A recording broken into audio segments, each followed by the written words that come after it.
알곡과 가라지, 요한계시록 14장 14절부터 20절까지 말씀입니다. 또 내가 보니 흰 구름이 있고 구름 위에 인자와 같은 이가 앉으셨는데 그 머리에는 금멸관이 있고 그 손에는 예리한 낫을 가졌더라. 또 다른 천사가 성전으로부터 나와 구름 위에 앉은 이를 향하여 큰 음성으로 외쳐 이르되 당신의 낫을 휘둘러 거두소서. 땅의 곡식이 다 익어 거둘 때가 이르렀음이니이다 하니 구름 위에 앉으신 이가 낫을 땅에 휘두르매 땅의 곡식이 거두어지니라. 또 다른 천사가 하늘에 있는 성전에서 나오는데 역시 예리한 낫을 가졌더라. 또 불을 다스리는 다른 천사가 제단으로부터 나와 예리한 낫 가진 자를 향하여 큰 음성으로 불러 이르되 내 예리한 낫을 휘둘러 땅의 포도송이를 거두라. 그 포도가 익었느니라 하더라. 천사가 낫을 땅에 휘둘러 땅의 포도를 거두어 하나님의 진노의 큰 포도주 틀에 던지매 성 밖에서 그 틀이 밟히니 틀에서 피가 나서 말 굴레에까지 닿았고 1600 스타디온에 퍼졌더라. 알곡과 가라지에 대한 이야기인데요, 요한계시록 1장에는 예수 그리스도의 계시라 그랬습니다. 2장 3장에는 일곱 교회 일곱 등잔 때에 대한 이야기고요, 4장 5장에는 내생물 24장로 하늘 예배, 6장부터 9장은 일곱 인 일곱 나팔, 11장에는 두 증인 두 감람나무 두 등잔대, 14장에는 14만 4천 명 순결한 신부, 16장부터 18장에는 일곱 대접 음료 짐승 심판, 19장에는 어린 양의 혼인잔치 8절에 세마포 준비에 대해서, 20장에는 영 안에서 첫째 부활에 동참한다, 생명책에 기록된다는 말씀이 있습니다. 요한계시록 21장 22장에는 새 예루살렘, 또 새 하늘과 새 땅, 그리고 주님을 기다림, 아멘, 이렇게 되어 있습니다.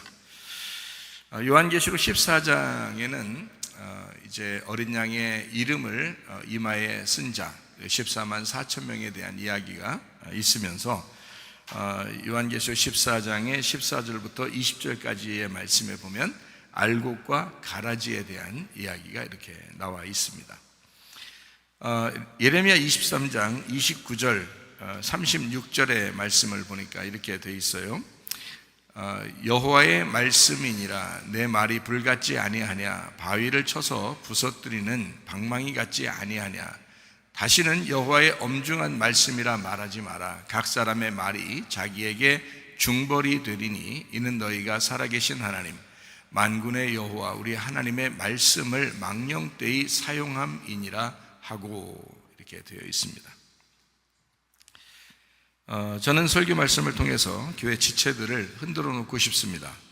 이것이 진정한 사명자로서의 삶이기 때문에 그렇습니다. 지금은 마지막 때예요.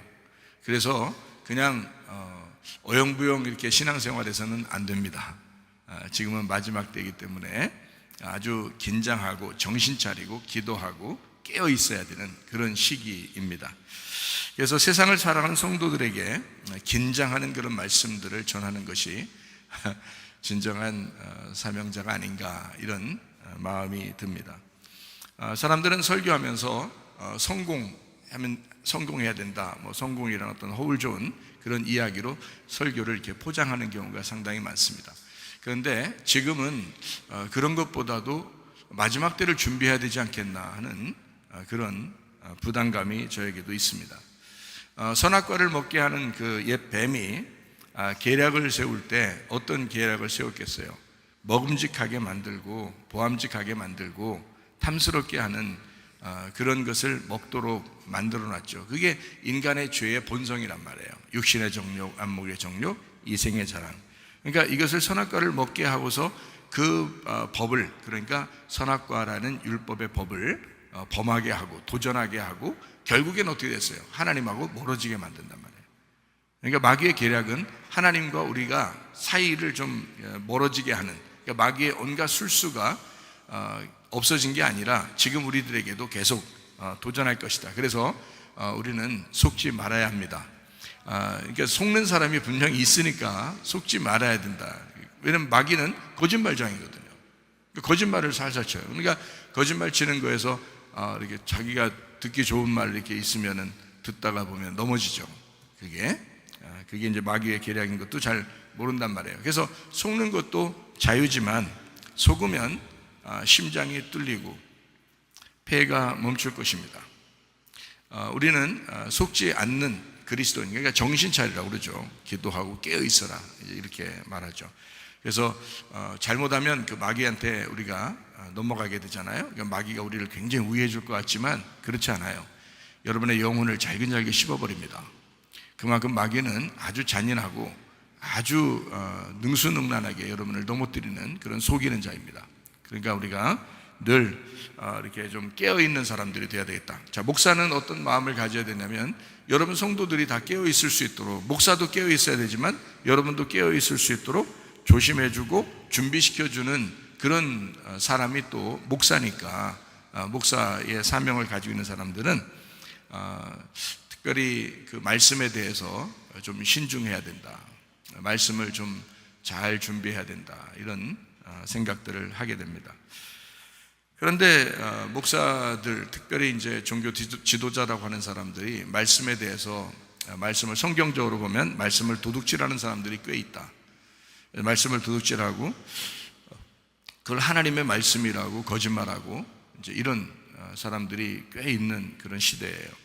솔직하게 말해서 하나님의 부르심을 받고 설교하고 있는가, 이걸 한번 물어보고 싶어요. 진짜 하나님의 부르심이 당신에게 있었는가를 한번 물어보고 싶어요. 저도 옛날에는 그거를 잘 몰랐어요. 그냥 신학교 나오고 또 뭐 목사 안수 받고 목사 돼서 설교하면 그냥 설교자로서 되는 줄 알았어요. 근데 다시 주님을 만나보니까 이게 아니더라고요. 그게 아니더라. 이게 진짜 있구나. 있기는 있구나. 이게 진짜 하나님이 부르시는 게 있기는 있구나라고 하는 것을 알게 됐습니다. 그래서 설교 한 편을 하더라도 진짜 하나님의 말씀을 전하려고 해야 된다.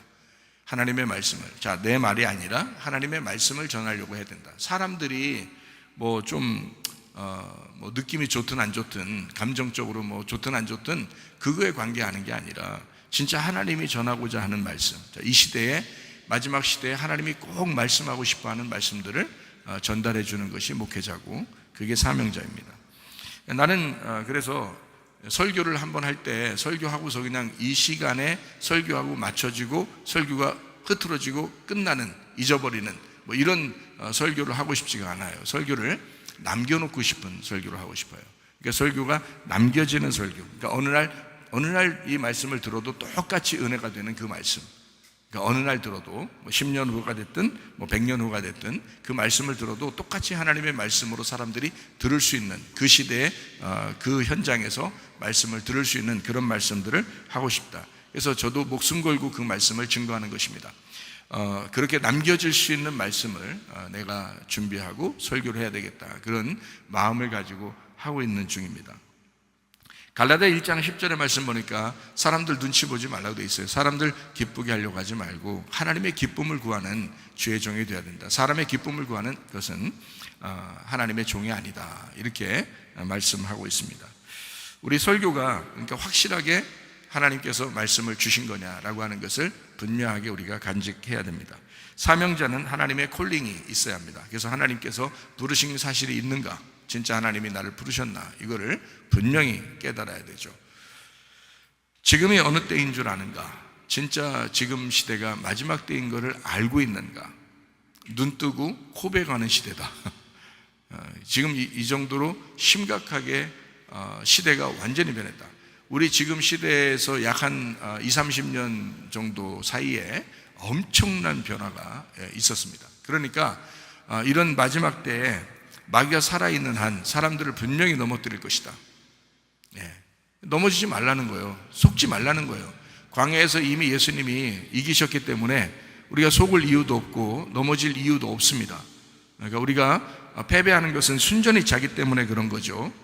그러니까 자기가 승리하는 믿음의 생활을 하셔야 합니다. 베드로전서 4장 7절 말씀이요, 만물의 마지막이 가까이 왔다 그랬습니다. 정신 차리고 근신하여 기도하라 그랬고요. 베드로전서 5장 8절의 말씀에 보니까 근신하라 깨어라, 여기도 그랬죠. 너희 대적 마귀가 우른 사자같이 두루다니며 삼킬 자를 찾는다. 성도들 죽이려고 호시탐탐 노리고 있다 이 말입니다.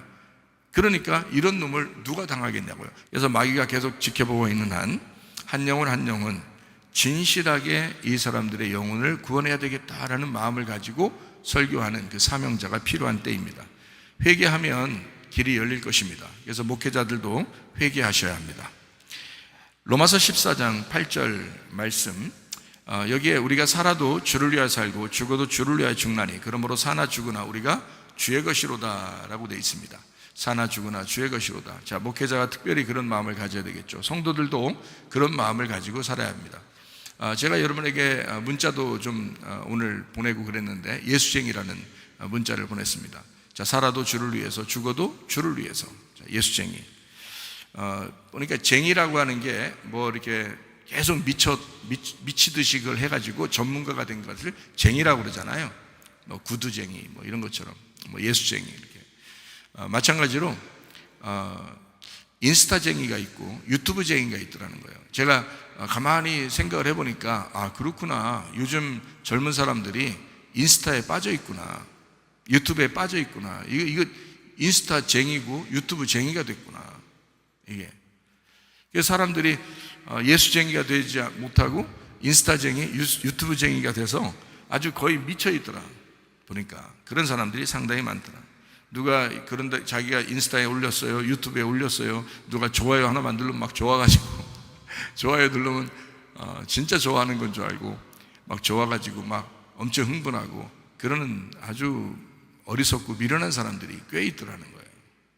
젊은 사람들 중에서 특별히 그게 하나의 문화인 줄 알고 문화 트렌드인 줄 알고 그렇게 살아가고 있더라는 거예요.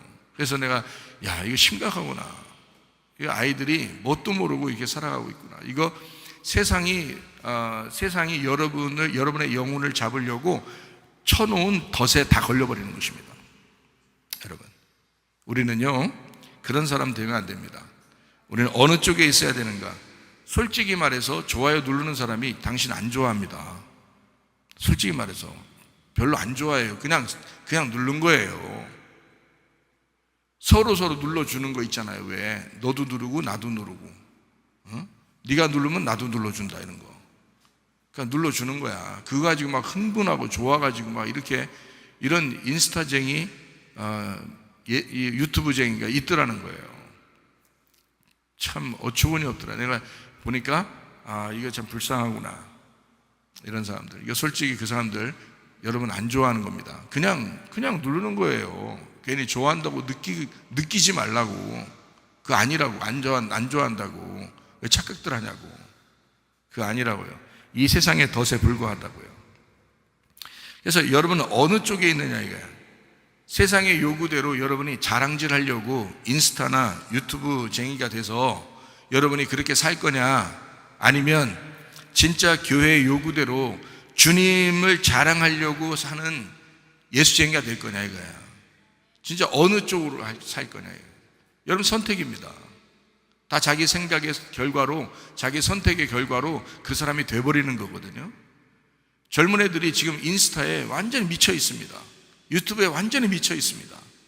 인터넷에 뭐 거의 완전히 미쳐 있어요. 하루 종일 컴퓨터나 핸드폰 가지고 삽니다. 그거 미쳐 있는 거예요. 여러분 어디에 미쳐 있습니까? 어느 쪽입니까 여러분? 여러분과 저는 예수에게 미치시기를 바랍니다. 예수에게 미쳐 예수쟁이가 돼야 되는 거야. 우리가 잘 생각해 봐요. 모두 자기 선택이잖아요. 자, 솔직히 주님이 인정해 주실 것 같지 않으니까 사람들이라도 자기한테 좋아요 그러면 굉장히 기분 좋아하는 그런 느낌을 가지고 하는 거 아닌가? 그런 게 아니면 왜 만드나 그런 걸? 왜 만들어? 왜 만드는 거예요? 자기 좋아요 누르면 굉장히 기분 좋아요. 왜 그러는 거야 도대체가? 뭘 만드는 거야? 교회 다니는 사람들이 뭐에 미쳐있냐 이거야. 왜 자기 걸 그렇게 뭘 나타내려고 그렇게 하느냐 이거야. 막 사진 뭐 거의 막 몸을 팔어 그냥 막 이렇게 막 보여주려고 막 밑에다 또 좋아요 하여튼 그런 거 또 댓글 같은 거 뭐 써주고 막 좋아가지고 그게 진짜인 줄 알고 아무도 당신을 좋아하는 사람 없습니다.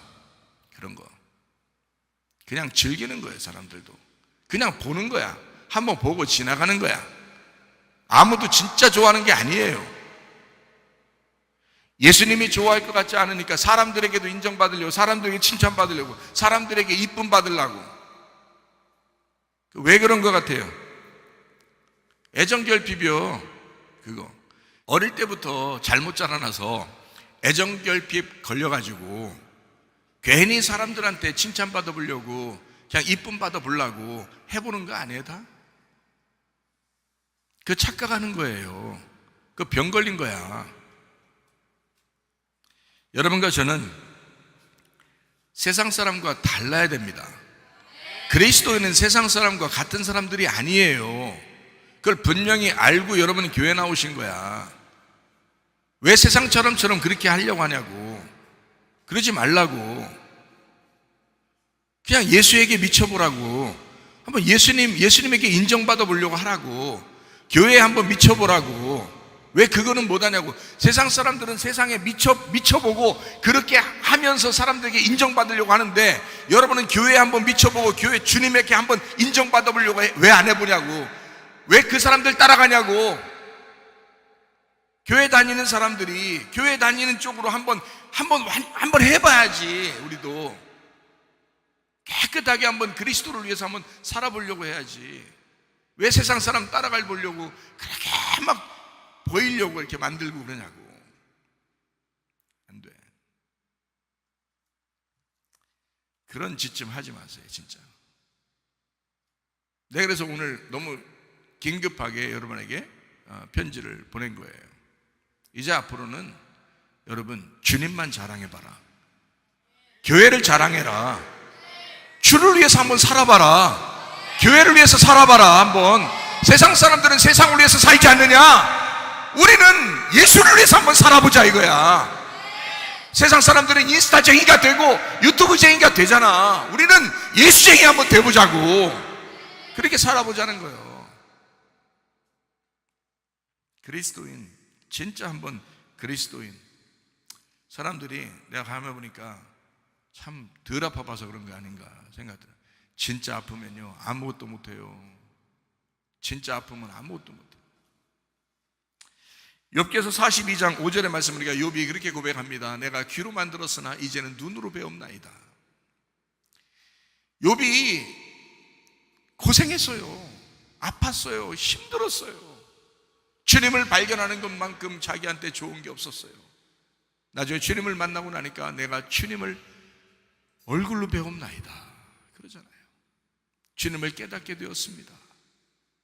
여러분은 교회에 와서 귀로만 하나님의 말씀 듣고 다시 돌아가는 그런 사람이 아니라 눈으로 주님을 발견해야 된다 이 말이에요. 눈으로 주님을 배우는 사람, 진실로 마음으로 주님을 아는 사람, 예수쟁이. 예수 믿는 사람은 세상을 아무리 따라 살려고 해도 세상은 예수 믿는다는 이유 하나만으로 여러분을 좋아하지 않습니다. 어차피 인정 안 해요. 그러면 예수님과 교회에서 인정받도록 진짜 그리스도인답게 이왕이면 깨끗하게 예수쟁이로 살다가 주님 만나시기를 바랍니다. 우리는 세상 사람들과 구별된 사람들입니다.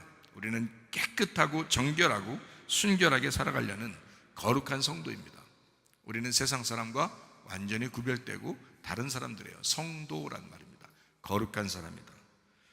예레미야 17장 10절 말씀해 보니까 나 여호와는 심장을 살피며 폐부를 시험하고 각각 그의 행위와 그의 행실대로 보응한다 그랬습니다. 마지막 때입니다. 마태복음 24장 37절의 말씀에 보면 노아의 때와 같이 종말이 온다 이렇게 되어 있습니다. 마태복음 24장하고 누가복음 21장하고 로마서 1장하고 디모데후서 3장하고 다니엘서 9장 요한계시록 13장을 참조하시면 마지막 때에 대한 이야기를 좀 잘 알 수 있습니다. 자, 마지막 때가 되면 과학이 발달하고 지식이 폭발한다. 다니엘서 12장 4절에 말씀하고 있습니다. 또 멸망이 오기 전에 동성애가 많아질 것이다. 창세기 6장에 나오는 말씀이죠. 노아 시대입니다. 창세기 19장에 소돔과 고모라 시대입니다. 로마서 1장에 로마 시대입니다. 다 동성애가 있었던 그런 시대예요. 부패하고 음란하고 폭력이 많았던, 창세기 6장엔 특별히 노아 시대가 특징이 뭐냐면 부패하고 음란했다, 그리고 폭력이 있었다라고 하는데, 지금 시대가 어때요? 음란과 폭력이 아주 만연하잖아요. 마태복음 24장 37절 말씀 보니까 노아의 때와 같다 이렇게 이야기했거든요. 그게 마찬가지예요. 지금 그러면 어때요? 음란과 폭력이 많아질 것이다. 당연한 거 아닙니까? 마지막 때가 되면. 전 세계적으로 진정한 기독교인을 좋아하지 않는 시대가 되었습니다. 그래서 진짜 기독교인이냐, 진짜 기독교인이 아닌 사람은 세상 사람들처럼 섞여보려고 굉장히 노력한다는 것입니다. 아니에요. 그래도 세상 사람들은 여러분 인정 안 합니다. 진짜 그리스도인답게 살 때 그때 인정하시는 거야. 세상 사람부터 진짜 인정받으면 너 진짜 기독교인이구나, 너 진짜네, 너 예수쟁이네, 그래야 인정받는 거예요. 우리가 세상 사람들과 비슷하면 인정 못 받아요. 그 사람들이 훨씬 더 부자고 훨씬 더 잘 놀고 훨씬 더 공부 잘하고 훨씬 더 돈이 많고 훨씬 더 재밌게 살아요. 우리 그렇게 못 삽니다.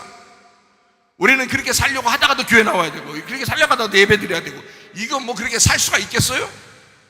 못 살아요. 어차피 우리는 그 사람들하고 같이 어울려 살 수가 없는 사람들이라고요. 그럴 바에는 세상 마지막 시대에 기독교인을 우리가 미워함을 당해도 내가 진짜 기독교인답게 한번 살다 가야 되겠다, 이런 결심을 한번 하셔야죠. 그게 진짜죠. 세상 사람들하고 뭐 얼마나 어울리고 살 거예요, 여러분이? 그거 아니거든요. 그 진짜 어리석은 겁니다. 기독교인은요, 기독교인답게 살 때, 그때 하나님이 기뻐하시는 겁니다. 노아 시대는 노아 식구만 구원받았습니다. 잘 생각해봐요. 소돔과 고모라 때는 롯만 구원받았습니다. 베드로후서 2장 7절 말씀 보니까 무법한 자들의 음란과 행실로 말미암아 고통당하는 의로운 롯을 건지셨다 그랬습니다. 소돔과 고모라가 멸망당하는데, 전체가 도시가 다 멸망하는데 롯 한 사람을 구원했어요. 근데 이 사람이 어떤 사람인가 봤더니 무법한 자들의 음란한 행실로 말미암아, 자, 음란한 시대에 그 음란 때문에 같이 어울리는 게 아니라 같이 어울리기가 쉬운 그 시대에 고통당했다, 고통당하고 슬퍼하는 의로운 롯을 건지셨다 이렇게 되어 있습니다. 여러분은 어떻습니까? 여러분은 진짜 이 시대에 마지막 슬퍼하는 한 사람인가? 아니면 같이 그냥 어울려주고 같이 그냥 이렇게 섞여 살아가는 그런 사람들인가? 어떤 사람들인가? 우리 진짜 그리스도인답게 한번 살아보십시다. 땅끝에서부터 이스라엘로 돌아오게 될 것입니다. 마지막 때가 되면요, 마태복음 12장 42절 말씀에 남방 여왕이 나오고요, 누가복음 11장 31절 말씀에도 남방 여왕이 나옵니다. 1차 모세작전 그리고 2차 솔로몬 작전을 통해서 수많은 에디오피아 사람들이 이스라엘로 돌아왔습니다. 민수기 12장에 나오는, 또 열왕기상 10장에 나오는, 민수기 12장에는 모세, 그리고 열왕기상 10장에는 솔로몬. 그래서 그 가족이 된 사람들, 그 에디오피아 사람들, 구스 사람들, 스바 사람들, 이 사람들이 모세 작전과 솔로몬 작전을 통해서 이스라엘로 다시 돌아오게 되었다. 자, 하나님은 여러분을 마지막 때에 반드시 저울질할 것입니다. 다니엘서 5장에 보면 메네메네 데겔 우바르신이라고 하잖아요. 하나님이 저울로 재보신다는 겁니다. 저울로 재봐서 왕을 저울에 달았더니 부족함이 드러났다. 그래서 왕과 왕국을 헤아려 쪼개어서 찢어서 끝낼 것이다 라고 하는 게 메네메네 데겔 우바르신입니다. 하나님은 반드시 여러분을 저울로 잴 것입니다. 여러분 진짜 예수쟁이로 살 것인가? 아니면 인스타쟁이나 유튜브쟁이로 살 것인가? 무엇으로 살 것인가? 여러분 세상 거를 뭐 아예 안 할 수는 없어요. 그렇지만 거기에 이용당하지는 말라는 거죠. 적어도 예수를 위해서 해보자는 거예요. 적어도 교회를 위해서 해보자는 거예요. 적어도 주의 말씀을 위해서 한번 해보자는 거예요. 이게 여러분과 제가 해야 될 일 아닌가요? 말씀을 듣고 말씀을 전달하고. 마지막 시대인데 생각을 해보시라고. 양과 염소는 우리 안에 존재합니다. 갈라디아서 5장에 보면 육체의 열매가 있습니다. 그것은 우리 안에 있는 육체의 열매를 얘기하는데, 이것은 하나님의 나라를 유업으로 받지 못한다라고 되어 있는 말씀이에요. 그런가 하면 요한계시록 14장 1절의 말씀에 보면 어린 양의 이름이 우리의 이마에 있는 사람들이 있다는 거예요. 자, 어린 양의 이름이 이마에 있는 사람도 있는데 왜 하필 육체로 사냐 이거야. 자, 육체로 사는 사람이 있지만 우리 어린 양의 이름이 이마에 있는 사람도 있잖아요. 자, 666으로 사는 사람도 있지만 예수의 이름으로 사는 사람도 있잖아요. 그러면 우리가 어느 편에 설 것이냐 이거야. 무엇을 선택하며 살 것이냐 이거예요. 어린 양의 이름이 여러분의 이마에 있기를 바랍니다. 자, 염소하고 양은 우리 안에 있습니다. 가라지와 알곡은 우리 안에 있습니다. 마태복음 25장에 보면 염소와 양이 갈라지는 것이 있습니다. 자, 열처녀, 달란트, 양과 염소에 대한 비유에서 다 반반씩 이렇게 갈라지는 그런 내용들입니다. 마태복음 3장의 11절, 12절의 말씀에 보니까요. 자, 실제로 쭉정이는 태우고 알곡은 모아서 창고에 드린다라는, 이게 성령으로 이제 침례를 주고 불로서 침례를 주는, 그러니까 성령으로 알곡을 창고에 드리고 쭉정이를 불로 태우는, 그러니까 불침례, 성령 침례죠. 이것을 예수님이 해주신다, 이렇게 마태복음 3장에 말씀하고 있는 거거든요. 여러분 속에서도 가라지가 태워지고 쭉정이가 태워지고 알곡이 자꾸 모아지는 그런 사람들이 되셔야 합니다. 이게 하나님 말씀이거든요. 쭉정이 같은 말씀이 자꾸 떠나가야 돼요. 알곡된 말씀들이 자꾸 우리에게 간직돼야 된다고요. 근데 알곡된 말씀이 자꾸 떠나가고 쭉정이 말씀이 자꾸 여기에 쌓이면 그 사람은 쭉정이에요. 그 사람이 염소가 된다고. 근데 쭉정이가 떠나가고 알곡이 자꾸 쌓이고 염소가 자꾸 떠나가고 양이 자꾸 쌓이면 그 주님의 양이 되는 거예요. 주님의 알곡이 되는 것입니다. 주님의 창고에 들어가는 사람. 자, 영적 전쟁이라고 그래. 그래서 우리가 염소와 양이 싸우는 거죠. 쭉정이와 알곡이 싸우는 거죠. 우리의 속에서요.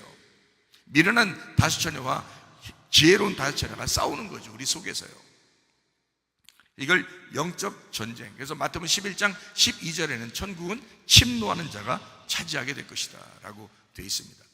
창세기 27장에는 에서와 야곱이 나오는데 그 야곱이 하여튼 어떻게든지 에서를 몰래 속여서라도 장자권을 이제 받으려고 하는, 그 축복을 받으려고 하는 그 이야기가 창세기 27장에 나와 있습니다. 천국은 침노하는 거예요. 이런 걸 보면 예수를 차지하기 위해서는요, 여러분이 알곡 신자가 되기 위해서는요, 진짜 전쟁해야 합니다. 영적인 전쟁이 필요합니다. 여러분 속에서 영적 전쟁하시기를 바랍니다. 누가복음 21장 19절의 말씀, 우리의 영혼을 인내로 얻는다 그렇게 말했습니다. 우리의 인내로 영혼을 얻는다. 싸워야 되니까 그런 거예요. 요한계시록 19장에도 주님을 따라가는 거예요. 신부가 따라가서 전쟁한다 그랬습니다. 전쟁하는 거예요. 영적 전쟁입니다. 우리는요, 베드로전서 5장 8절 말씀, 우리 안에 두루다니며 삼킬 자를 찾는 마귀가 있다. 그러니까 마귀와의 싸움이라는 거죠. 에베소서 6장 11절 12절의 말씀이니까 마귀의 관계를 능히 대적하기 위하여 하나님의 전신갑주를 입어야 된다.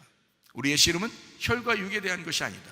통치자들과 권세자들과 이 어둠의 세상 주관자들과 하늘에 있는 악의 영들을 상대하며, 자, 마귀가 죽지 않았다면 여러분을 계속해서 이렇게 공격할 거 아닙니까? 영적 전쟁으로. 그럼 어떻게 해야 돼요? 우리가 영적 전쟁을 위해서, 야, 너 사람 싸우는 게 아니야. 마귀하고 싸우려고 지금 네가 준비해야 되는 거야. 영적으로 전신갑주를 취해야 되는 거야. 싸움이니까, 싸워야 되니까. 에베소 6장에 그래서 전신갑주를 입어야 된다 그랬고요. 로마서 13장에 보면 빛의 갑옷 그리스도를 입어야 된다라고 되어 있습니다. 왜냐하면 싸워야 되니까, 어둠과 싸워야 되니까. 영적 전쟁이거든요. 여러분 싸우려고 하십니까? 세상에 그냥 편협해가지고 그냥 같이 동조해서 살아가려고 하십니까? 어떤 사람들이 도대체가, 여러분 정체성이 뭐예요 도대체가? 기독교인의 정체성은요, 세상과 다르게 살아가는 것입니다. 세상 사람들이 여러분의 빛을 보고, 야, 저 사람은 진짜 살아있다, 저 사람 영이 살아있구나, 저 사람 저러다 천국 가겠구나, 세상 사람들이 여러분을 볼 때 그렇게 구별된 사람으로 봐야 그게 성도란 말입니다. 세상 사람에게 비슷하게 살아가는 그런 사람들이 아니라고요. 우리는 세상 사람과 구별해서 살아가는 영적 전쟁을 치르는 사람들이다. 우리가 자칫하면 마귀에게 휩쓸려가고 자칫하면 세상에게 휩쓸려가니까 우리는 영적 전쟁에 돌입하는 사람입니다. 그래서 성경 요한계시록에 2장과 3장에는요 이기는 자에 대한 이야기가 나와요. 이기는 자, 7교회 다 이기는 자는 이렇게 된다. 이기는 자에게는 천국을 주실 것이다. 이기는 자가 천국을 획득하게 될 것이다. 요한계시록 2장 3장에 이기는 자, 왜 그렇게 써놨겠어요? 요한계시록에 가서 왜 이렇게 그런 말들을 써놨겠어요? 이게 요한계시록 19장에는 왜 신부들이 왜 백마탄 그 왕자 예수님을 따라가서 왜 전쟁을 하냐고요? 왜 전쟁이 요한계시록 19장에도 나오냐고요? 요한계시록 19장에는 어린 양의 혼인잔치에 대한 이야기거든요. 근데 신부들이 어린 양의 혼인잔치에 예수님 따라가 신랑을 만나서 전쟁하러 간다고요. 여러분 주님 만나면 뭐 하는 줄 아십니까? 교회 나와서 주님 만나시면 여러분 뭐 하는 줄 아십니까? 여러분 속에서 끊임없이 싸워야 되는 것입니다. 이 세상과 끊임없이 싸워나가는 것입니다. 그게 그리스도인이에요. 왜 세상 사람처럼 살려고 하느냐 이 말이야. 왜 세상 사람들에게 인정받으려고 하느냐 이 말이야. 아니라 그리스도인은 달라야 합니다. 여러분의 생각은 어떻습니까? 예레미야 6장 19절의 말씀 보니까 생각의 결과로 심판을 받을 것이다 라고 되어 있습니다. 자, 동시다발적으로 이런 모든 것들이 다 이루어지면요 마지막 징조입니다.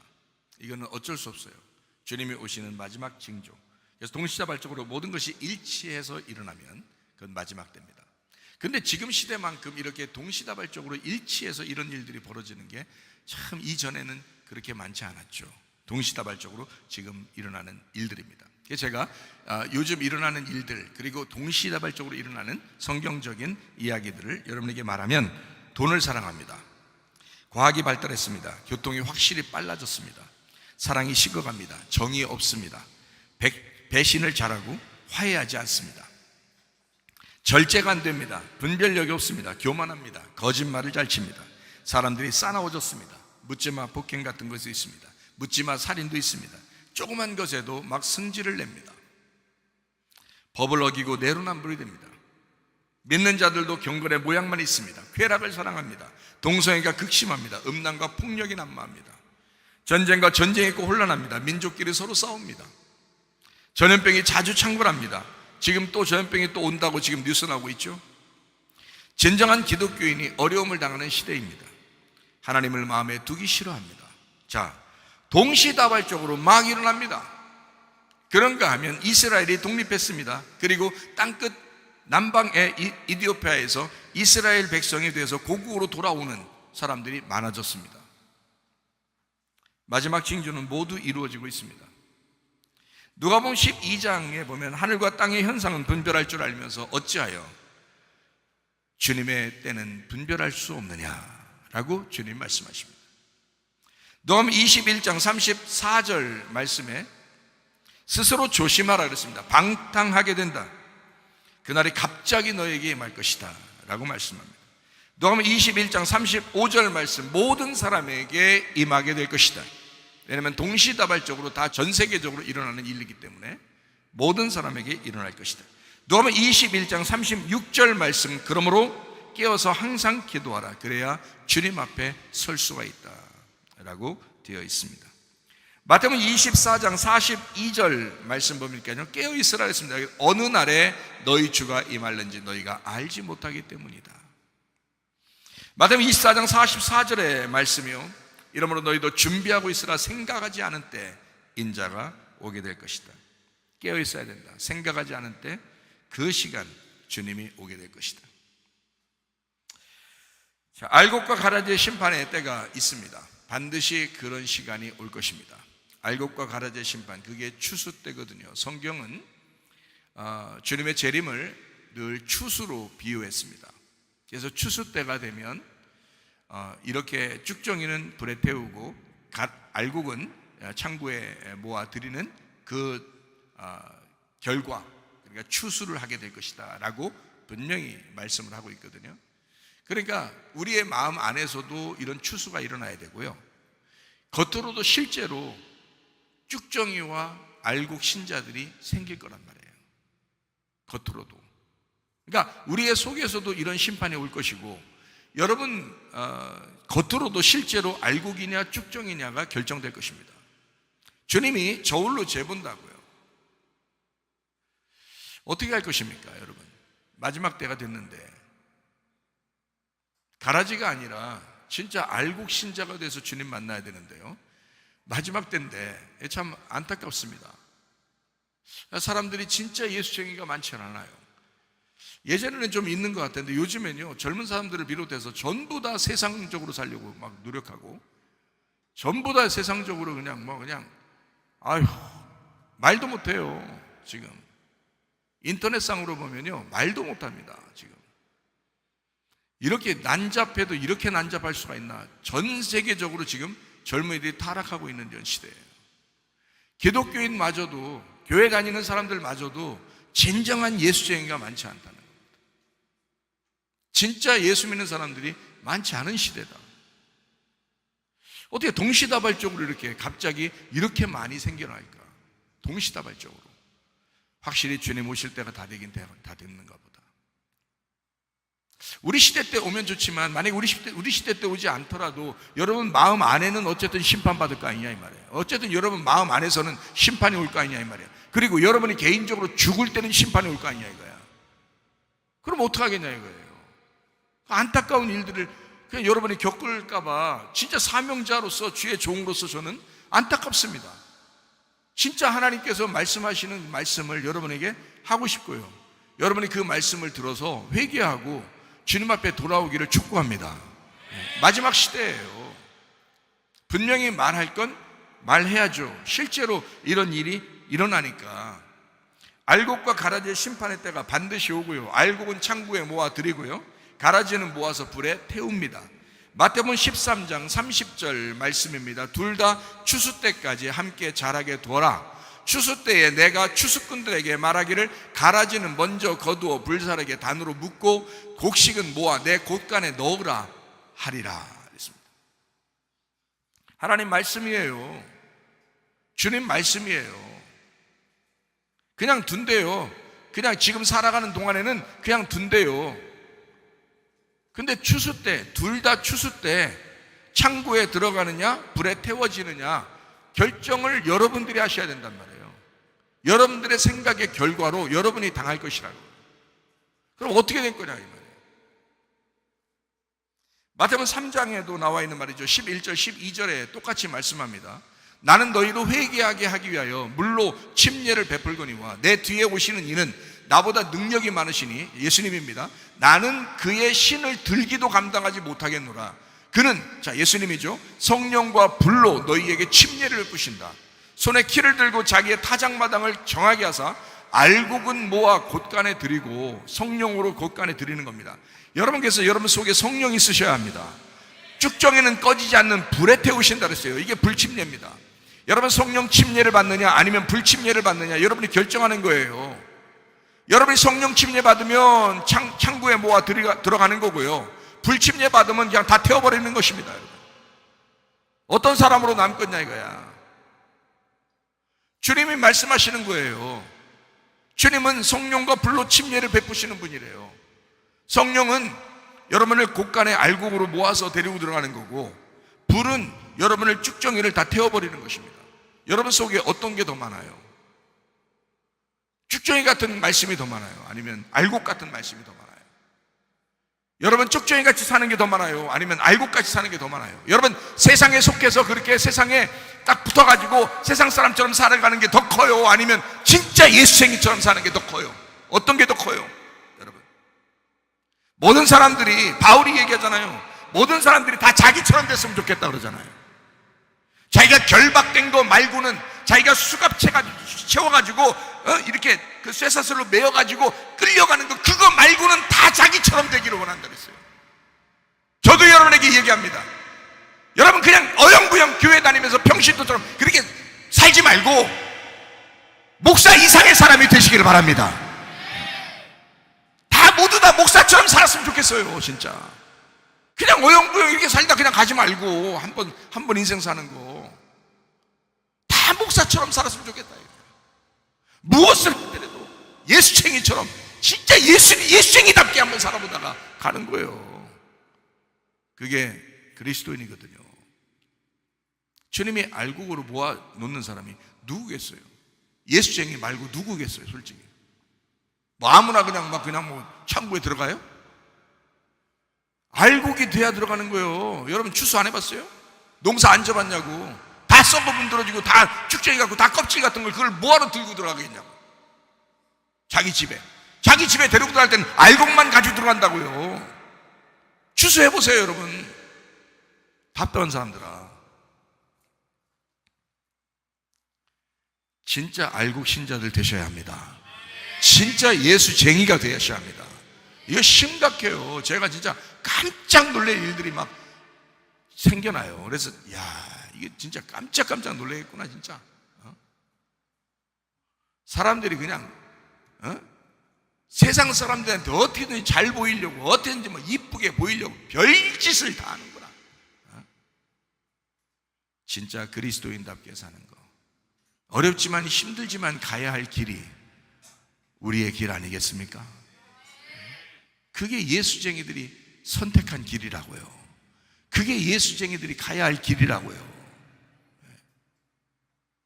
이 세상에서 화려하게 살려고 사는 게 아닙니다. 우리는 주님의 그 성령에 의하여 창고에 모아 들어가는 알곡 신자들 되려고 우리가 교회 나와서 예배 드리는 거거든요. 가라지를 태우는 불과 같이 성경의 요한계시록 14장 20절에는 이렇게 되어 있습니다. 성 밖에서 그 틀을 밟히니 틀에서 피가 나서 말 굴레까지 닿았고 1600 스타디온에 퍼졌더라. 포도주 틀로 포도를 짜가지고 밟아버리는 심판을 한대요. 그러니까 가라지는, 알곡과 가라지는, 가라지 있을 때 알곡은 창고에 들어가고 가라지는 태워버리잖아요. 포도는 어떻게 하냐면, 포도는 이 포도는 이게 익었대요. 다 완전히 익어버렸대요. 그래가지고 이거를 그냥 포도 틀에 집어넣어가지고 짜버린대. 짜는 그 포도 알이 우리라고 생각해봐요. 그냥 그게 밟아가지고요 피가 튄다는 거야. 잔인한 심판입니다. 아니, 가라지 입장에서, 쭉정이 입장에서도 불에 태우면 얼마나 잔인한 심판이겠어요. 포도 알맹이가 다 익었대요. 그래서 거기 포도즙 틀에 집어넣어가지고 그걸 밟아서 심판한다는 거예요. 그게 요한계시록 14장 20절의 말씀입니다. 요엘서 3장 13절 말씀해 보니까요, 너희는 낫을 쓰라. 곡식이 익었도다. 와서 밟을지어다. 포도주 틀이 가득히 차고 포도주 독이 넘치니 그들의 악이 크미니라. 이게 요한계시록 14장 20절하고 똑같은 말씀입니다. 요엘서에 이미 구약에서 예언되어 있는 말씀이에요. 이거를 요한계시록 14장 20절에 똑같이 사용한 겁니다. 포도주 틀에 포도를 짜서 밟아버리는 심판이 온다라고 말합니다. 1600 스타디온에 퍼졌다라고 되어 있어요. 1600은 어떻게 되어 있나요? 요한계시록 14장 20절에 1600 스타디온이 어떻게 되어 있나요? 1600이면 어때요? 뭐 곱하기 뭐 해야 돼요? 40 곱하기 40 하면 됩니다. 40 곱하기 40. 40이 뭐죠? 광야 40년. 그죠? 40일 금식기도. 예. 그렇죠? 자, 그러면 이 무슨 말이냐면 고난이에요. 세상 사는 그 고난, 심판. 세상의 모든 것을, 세상 모두를 심판하시겠다라는 말씀입니다. 그래서 1600 스타디온, 이것은 40 곱하기 40, 모든 세상을 심판할 것이다. 40과 40 전체를 고통 속에 집어넣고 심판해 버린다는 거예요. 그게 마지막 때라는 거예요. 그렇지만 곡식은 모아서 창고에 들어간다고 했습니다. 요한계시록 14장 15절, 또 다른 천사가 성전으로부터 나와 구름 위에 앉은 이를 향하여 큰 음성으로 외쳐 이르되 당신의 낫을 휘둘러 거두소서. 땅의 곡식이 다 익어 거둘 때가 이르렀음이니이다. 16절, 구름 위에 앉으시니까 낫을 땅에 휘두르며 땅의 곡식이 거두어지니라. 곡식은 모아서 창고에 드린다. 아무리 이 세상에 심판이 이루어져도 40 곱하기 40으로 심판이 이루어져도 1600 스타디온의 전체가 다 모든 세상의 심판을 받아도 하나님의 곡식은 다 창고에 들어가 있게 될 것이다.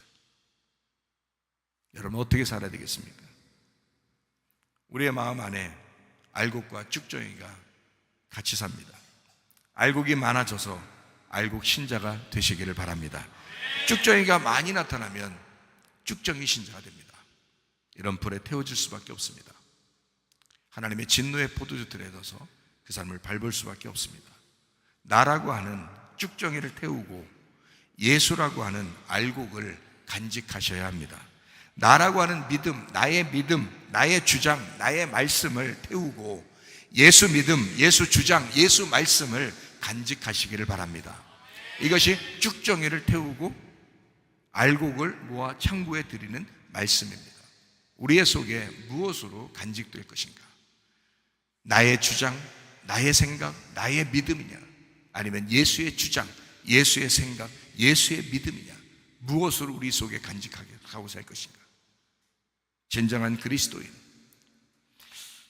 성경에 보면요, 마지막 때가 되면 사람들이 자기를 사랑하고 돈을 사랑하고 그냥 자기 뜻대로 살고 이런 사람들이 많잖아요. 마태복음 6장에 보면 보물이 있는 곳에 네 마음도 있다 그랬거든요. 이 보물을 하나님하고 완전히 분리시켰다 이 말입니다, 사람들이. 근데 이거를 같이 해야 된다. 네 보물이 있는 곳에 마음이 있어야 된다. 이 마음이 있는 곳에 보물이 있어야 된다, 이거예요. 그래서 여러분의 가지고 지금 세상 살아가는 그것이 하나님적이어야 된다 이 말이에요. 하나님적으로 살아가야 된다 이 말이에요.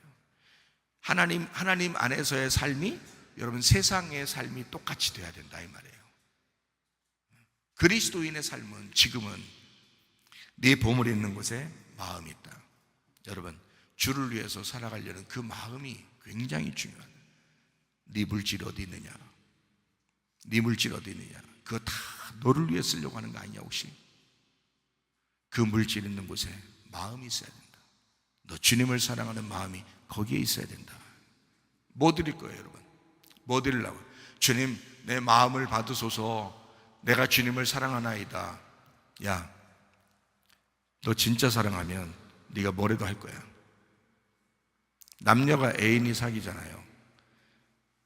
그냥 선물 하나만 사줘. 생일만 돼도요 선물 하나 사려고 엄청 값진 거 사려고 그럽니다. 포장은 또 얼마나 이쁘게 하려고 하는지 제가 봤잖아요, 하는 거. 막 그래가지고 아직 결혼도 안 했는데도 그렇게 이쁘게 그냥 해서 보내려고 하죠. 왜? 왜냐고 내가 물어봤어요. 왜 그렇게 신경 쓰고 왜 이렇게 비싼 거 하고 그러냐 했더니 사랑하니까요 그러더라고요. 여러분 주님을 진짜 사랑하십니까? 여러분은 여러분을 위해서 쓰는 것보다 주님을 진짜 사랑하십니까? 여러분의 가진 것이 다 당신 것입니까? 주를 위해서 살려고 여러분이 얼마나 해보셨습니까? 주님을 사랑하느라고, 주님의 교회를 사랑하느라고 여러분 얼마나 투자해 보셨는가? 진짜 주님을 사랑하는가? 네 보물이 있는 곳에 네 마음도 있느니라. 너의 마음이 주님을 사랑한다고? 그럼 너의 물질은 어디 있는가? 주를 위해 진짜 사는가? 너 진짜 주님을 사랑하고 있는가? 남녀가 사귀고 사랑해도 식구들을 위해서라도 엄청난 선물, 엄청나게 좋은 것들을 막 주려고 하지만 하나님에게는 그렇게 하지 않으려고 한다. 참 희한하다. 희한한 사람들이다. 주님을 사랑하지 않으려고 하는 사람들 같다. 안 된다. 빌립보 4장에 보니까 바울에게 전달된 향기로운 제물이라 했습니다. 바울이 주의 일을 하니까 그 주의 일을 위해서 그 말씀을 보존하기 위해서 사람들이 헌금을 갖다 줬는데 그게 향기로운 제물이라고 빌립보 4장에 말씀하고 있습니다. 고린도 후서 9장 7절의 말씀에 보니까요, 하나님은 즐겨내는 자를 사랑하신다 그랬습니다. 여러분 어떻습니까? 여러분 어떤 마음으로 주님을 대합니까? 진짜요. 진짜 여러분 물어보는 거예요. 제가 부담 주려고 얘기하는 게 아닙니다. 저한테도 얘기하는 거고 여러분한테도 얘기하는 거예요. 진짜 우리가 주님을 사랑하고 있느냐 이걸 물어보는 것입니다. 마지막 때가 됐는데, 주님 오실 때가 다 됐다고 하는데, 마지막 징조가 다 이루어지고 있는데, 우리의 마음 가운데 진짜 쭉정이가 있고 알곡이 있는데, 진짜 나와 여러분은 어떤 마음으로 살아가고 있느냐, 주님을 진짜 사랑하고 있느냐, 이겁니다. 진짜 주님 사랑하려고 살아가고 있는가, 아니면 진짜 그냥 외식적인가, 가식적으로 주님 만나려고 하는 건가. 주님도 여러분을 보실 것입니다. 여러분 평가하실 것입니다. 당신의 애인보다도 주님을 사랑하는가, 당신의 남편보다도 주님을 사랑하는가, 당신의 아내보다도 주님을 사랑하는가, 당신의 자녀보다도, 당신의 부모보다도 주님을 사랑하는가. 많은 사람이 여기에 탈락할 것입니다. 주님을 정말 사랑하는가? 네 마음은 어디에 있느냐? 주님을 위해서 그렇게 인색하는 사람들이 얼마나 많은가? 하나님은 즐겨내는 자를 사랑하신다 그랬습니다. 말락에서 1장에 보니까 너를 가져오지 마라. 음녀 같은 너, 창녀 같은 너, 어둠인 너, 육체 같은 너, 골리앗 같은 너. 말락에서 1장은 그렇게 말씀합니다. 너를 가져오지 마라. 아주 더러워 죽겠다. 성전문을 닫을 사람이 있었으면 좋겠다. 그럽니다.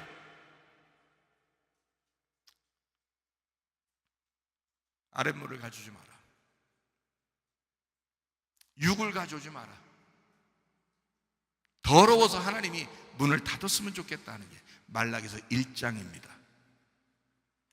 말라기 3장에는 우리에게 기회를 줍니다. 11조를 가져와라.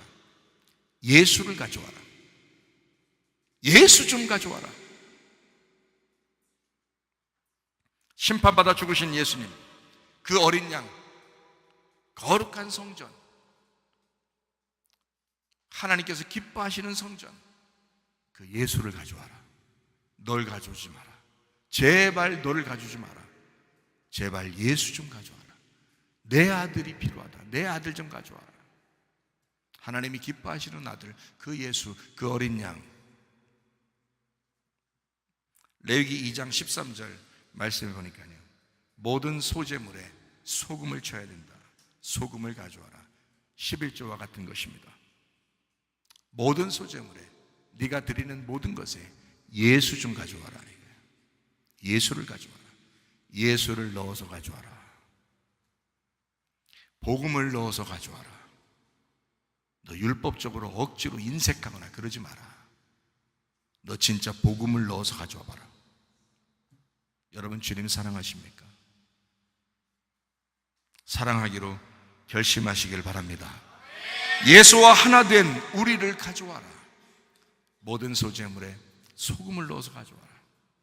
예수가 포함된 우리를 가져와라. 자, 말씀을 정리합니다. 알곡과 가라지 심판이 반드시 옵니다. 돈과 하나님을 가르는 심판이 옵니다. 음녀와 신부를 가르는 심판이 옵니다. 쭉정이와 알곡을 가르는 심판이 반드시 옵니다. 지금 그 시간이 되기를 축원합니다. 여러분의 마음 가운데 바로 그 시간이 되기를 바랍니다. 당신 속에는 쭉정이를 태우고 예수를 주인으로 모시고 사시기를 바랍니다. 기도하겠습니다. 우리 한 목소리 기도할 때, 하나님, 내가 주님 앞에 드러날 때 하나님 깨끗하게 예수쟁이로 드러나게 하옵소서. 예수 한 분만을 사랑하다가 주님 만나는 귀한 사람 되기를 바랍니다. 기도합니다. 우리 하나님 아버지의 사랑과 은혜를 감사를 드립니다. 주의 뜻대로 살다가 주님 만나게 도와주시옵소서. 아버지의 귀한 사람으로 살다가 주님 만나게 하옵소서. 예수쟁이답게 살다가 주님 만나게 하옵소서. 예수쟁이로 살다가 주님 만나게 하옵소서. 비염은 떠나갈지어다. 아토피 떠나갈지어다. 위장병 떠나갈지어다. 어지럼증 사라질지어다. 두통은 사라질지어다. 류마티스 관절 떠나갈지어다. 어깨 통증 사라질지어다. 허리 디스크, 목 디스크 떠나갈지어다. 심장병 온전해질지어다. 각종 종양 암덩어리 떠나갈지어다. 감기 몸살 온전해질지어다. 협착증 사라질지어다. 건선피부 온전해질지어다. 이명은 사라질지어다. 자가면역 질환 온전해질지어다. 식도염 사라질지어다. 요르계속 떠나갈지어다. 전립선 온전해질지어다. 우울증, 불면증 환자, 드론 불안, 초조 다 떠나갈지어다. 음란, 거짓, 독질, 미움, 욕심이나 다 떠나갈지어다. 아까 도론 귀신들아, 질병 가지고 떠나갈지어다. 가정부들 문제는 해결될지어다. 성령을 기름 부으시고 예수의 축복이 넘치게 하옵소서. 우리 하나님, 그리스도 예수의 날에 진정한 알곡 신자가 되어 주님 만나는 귀한 사람들 다 되게 하옵소서. 예수님 존귀하신 이름 받들어 기도 올리옵나이다. 아멘. 주님 감사합니다. 우리 하나님 아버지 함께 하시고 사랑하심을 감사합니다. 우리 하나님 아버지